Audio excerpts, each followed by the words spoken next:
Halo sahabat religi, perkenalkan nama saya Sartika Estamba SPD, calon penyuluh agama ahli pertama, penyuluh agama Kristen, gelombang 3 Angkatan 12 kelompok 1. Saat ini saya sedang mengikuti Latsar CPNS Kementerian Agama tahun 2025 yang diselenggarakan oleh Balai Diklat Keagamaan Medan. Nah, pada video kali ini saya akan membahas tentang analisis isu manajemen ASN di unit kerja. Identifikasi dan deskripsi isu. Di sini saya akan memaparkan 5 isu yang ada di unit kerja saya. Yang pertama, struktur organisasi dan koordinasi Pokjalu yang tidak baku. Adanya kepengurusan yang belum terorganisir sehingga anggota tidak terarah dalam pembagian tugas. Kedua, sistem pelaporan dan administrasi yang tidak seragam, yaitu masih ditemukan format pelaporan kegiatan yang tidak seragam sehingga sulit diolah menjadi data kinerja yang valid. Isu ketiga, minimnya penggunaan media penyuluhan berbasis digital. Media digital khusus untuk setiap penyuluh belum tersedia dan jumlah konten yang ada masih terbatas. Keempat, terbatasnya infrastruktur dan aksesibilitas. Keterbatasan infrastruktur dan aksesibilitas menghambat mobilitas pelayanan publik dan kegiatan ekonomi karena sarana yang ada belum memadai dan sulit dijangkau. Kelima, kurangnya pelatihan kepenyuluhan dalam meningkatkan kompetensi penyuluh, di mana hal ini membatasi peningkatan kompetensi penyuluh sehingga kemampuan mereka dalam memberikan layanan dan pendampingan kepada masyarakat menjadi kurang optimal. Data dan fakta berdasarkan 5 isu yang saya angkat. Yang pertama, struktur organisasi dan koordinasi Pokjaluh atau kelompok kerja penyuluh yang tidak baku. Di lapangan, Pokjaluh belum memiliki struktur organisasi yang baku sehingga pembagian tugas dan tanggung jawab sering tumpang tindih. Berdasarkan hasil pengamatan, koordinasi antar penyuluh di beberapa wilayah dan antar denominasi gereja masih lemah, sehingga ada jemaat yang mendapat pembinaan rutin sementara jemaat di wilayah lain jarang terjangkau. Kedua, sistem pelaporan dan administrasi yang tidak seragam. Saat ini, format laporan kegiatan penyuluh masih berbeda-beda di tiap orang, sehingga data kinerja sulit disatukan dan dibandingkan. Selain itu, sebagian besar laporan masih dikumpulkan secara manual yang membuat prosesnya memakan waktu lama dan sering terjadi kehilangan atau ketidaklengkapan data. Ketiga, minimnya penggunaan media penyuluhan berbasis digital. Hingga saat ini, belum tersedia media digital khusus bagi setiap penyuluh dan jumlah konten yang dapat diakses masyarakat hanya sebanyak 11 konten yang tercantum dalam YouTube Kemenak Kabupaten Nias Utara, sehingga penyampaian informasi masih terbatas. Keempat, keterbatasan infrastruktur dan aksesibilitas. Infrastruktur yang terbatas dan akses yang sulit menghambat mobilitas pelayanan penyuluh. Kelima, kurangnya pelatihan kepenyuluhan dalam meningkatkan kompetensi penyuluh, di mana pelatihan kompetensi yang masih minim sehingga kemampuan dalam memberikan layanan dan pendampingan kepada masyarakat menjadi kurang optimal. Dampak dan prapihak yang terkait. Isu yang pertama, dampaknya bagi ASN adalah tanpa pembagian peran yang jelas, ASN menjadi bingung, beban kerja tidak merata, kinerja sulit diukur, dan motivasi menurun. Bagi masyarakat, struktur kelompok kerja penyuluh yang tidak baku membuat pembinaan tidak merata dan berdampak pada gereja serta jemaat sebagai penerima layanan. Bagi instansi, tanpa indikator tugas yang jelas, program pembinaan menjadi tidak merata, berpotensi tumpang tindih, sulit dievaluasi, dan menurunkan citra instansi. Isu yang kedua, dampak bagi ASN adalah tanpa format standar, pelaporan menjadi lama, rawan revisi, berisiko hilang, dan menambah beban kerja ASN. Bagi masyarakat, format pelaporan yang tidak baku membuat data tidak akurat, kebijakan lambat, dan layanan pembinaan bagi masyarakat, gereja, serta jemaat menjadi tidak optimal.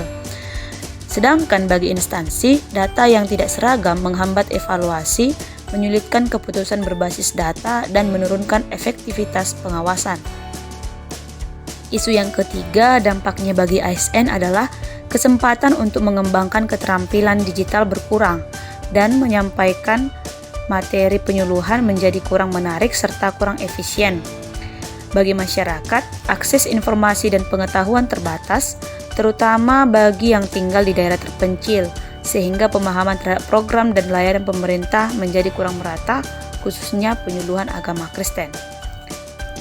Bagi instansi, penyebaran informasi menjadi lambat dan jangkauannya terbatas sehingga program kerja kurang tersosialisasi dengan baik.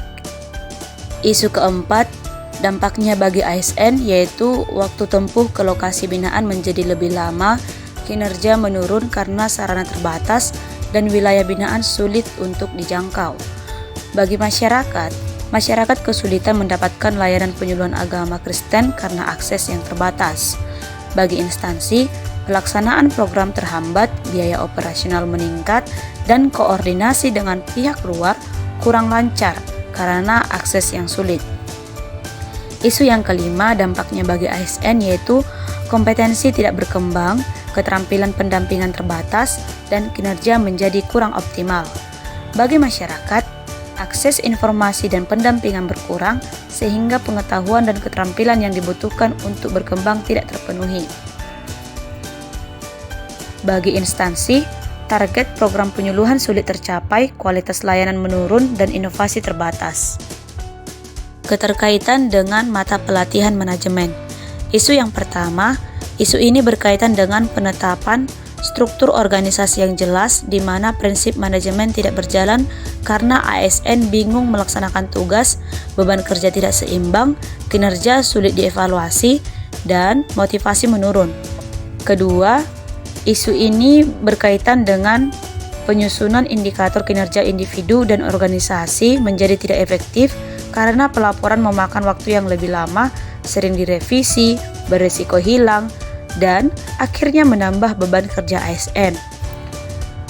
Ketiga, isu ini berkaitan dengan kesempatan mengembangkan keterampilan digital. Keterbatasan keterampilan digital membuat penyuluhan kurang menarik dan efisien, sehingga diperlukan peningkatan kapasitas ASN agar adaptif terhadap perubahan kebijakan dan teknologi. Keempat, isu ini berkaitan dengan distribusi ASN sesuai fungsi dan lokasi tugas karena waktu tempuh yang panjang, sarana terbatas, dan sulitnya menjangkau wilayah binaan menunjukkan perlunya manajemen agar pelayanan merata dan kinerja tetap terjaga. Kelima, berdasarkan isu tersebut berkaitan dengan antisipasi perubahan regulasi, teknologi, dan kebutuhan masyarakat yang mana kurangnya pengembangan kompetensi membuat kinerja ASN tidak maksimal. Tabel tapisan isu APKL. APKL adalah singkatan dari aktual, problematik, kekelayakan, layak. Di sini 5 isu yang telah dijelaskan dibuat dengan skala prioritas, yang mana berdasarkan data ini dapat dilihat bahwa isu yang ketiga yaitu penggunaan media penyuluhan berbasis digital masih minim mendapat prioritas pertama. Prioritas kedua yaitu isu keempat, prioritas ketiga yaitu isu yang kelima. Berdasarkan prioritas itu maka akan dilakukan tapisan selanjutnya. Tabel analisis isu USG. Dari kelima isu yang telah dipaparkan, dipilih 3 isu dengan prioritas tertinggi. Nah, dari tabel ini dapat dilihat bahwasannya isu yang memiliki peringkat kualitas tertinggi yaitu pada penggunaan media penyuluhan berbasis digital masih minim dengan jumlah nilai 15. Pemilihan isu yaitu dengan teknik USG, urgensinya tinggi. Penyuluhan berbasis digital penting untuk menjangkau jemaat luas dan memberi layanan tepat sasaran. Tanpa media digital yang memadai, pesan penyuluhan sulit menjangkau masyarakat, terutama yang tinggal jauh dan tidak dapat hadir langsung. Seriousness, jika tidak ditangani, minimnya media digital akan menghambat penyampaian pesan dan pembinaan iman secara efektif. Growth, jika diabaikan, perkembangan teknologi dan kebiasaan digital jemaat akan membuat metode penyuluhan konvensional semakin tertinggal dan kurang relevan. Nah, prioritas di sini adalah isu ini menempati peringkat teratas pada hasil analisis USG. Di sini ada 6 elemen secara umum, di mana masing-masing dijelaskan sebagaimana yang telah tertera. Di bagian material itu ada 2 sub-elemen, yaitu tidak tersedia media digital khusus penyuluh, kemudian jumlah konten digital masih terbatas. Measurement, yaitu ada 2 subbagian, belum ada SOP penggunaan media digital penyuluhan, tidak ada indikator kinerja penggunaan media digital. Mission, ada 2 subbagiannya, yaitu keterbatasan fasilitas, akses, dan pendanaan terbatas. Di bagian environment, ada 2 subbagian, yaitu akses internet di wilayah tertentu masih terbatas, kemudian kondisi geografis. Bagian manajemen, dipaparkan bahwa belum ada integrasi program digital dengan rencana kerja penyuluhan, kemudian minimnya pihak penyedia teknologi. Di bagian atau sumber daya manusianya, dipaparkan bahwa keterbatasan kompetensi, kemudian kendala waktu. Berdasarkan diagram fishbone tersebut diketahui bahwa akar penyebab masalahnya yaitu minimnya penggunaan media penyuluhan berbasis digital. Berdasarkan hal tersebut, fakta yang telah terjadi yaitu media penyuluhan berbasis digital masih minim, ditandai dengan tidak adanya platform khusus bagi setiap penyuluh dan terbatasnya konten yang tersedia, sehingga jangkauan dan efektivitas penyampaian pesan kepada masyarakat kurang. Di sini, gagasan kreatif yang hendak saya tawarkan adalah pemanfaatan media penyuluhan berbasis video yang memuat nilai-nilai Kristiani, khususnya di wilayah tempat penyuluh di Kecamatan Lotu, Kabupaten Nias Utara.